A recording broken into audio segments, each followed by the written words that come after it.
नमस्कार, जय कोल्हापूर ब्लॉग्समध्ये आपलं स्वागत आहे। आज आपण आलेलो आहोत नेरळ येथे एका फार्म हाऊसमध्ये। त्या फार्म हाऊसचं नाव आहे पिकाडेली कंट्री रिसॉर्ट। या ठिकाणी सुंदर असं म्हणजे नेचर वाईज पण सुंदर आहे आणि इथे रिव्हर टच आहे, त्यामुळे आपण रिव्हरचं पण मजा घेऊ शकता आणि प्लस इंडोर आणि आउटडोअर्स गेम या ठिकाणी आहेत आणि भरपूर काही आहेत। तर तुम्हाला अजून काही पाहायला मिळेल माझ्या व्हिडिओमध्ये, तर नक्कीच लाईक, सबस्क्राईब आणि शेअर करायला विसरू नका। पाहत राहा जय कोल्हापूर ब्लॉग्स। धन्यवाद।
मैं म्यूजिक डालूंगा बाद में।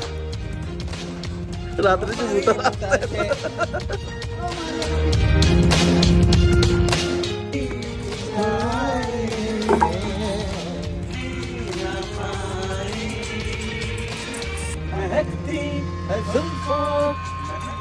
अरे का अच्छा आ रहा है।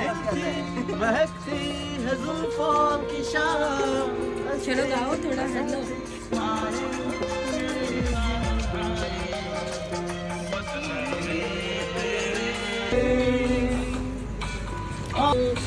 दिल के चैन चैन आए मेरे दिल को दुआ कीजिए।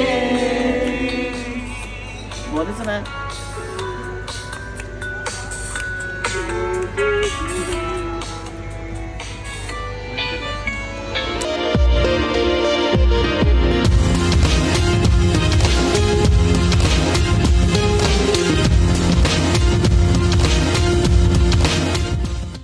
JX Kolhapur vlog and like, share and subscribe.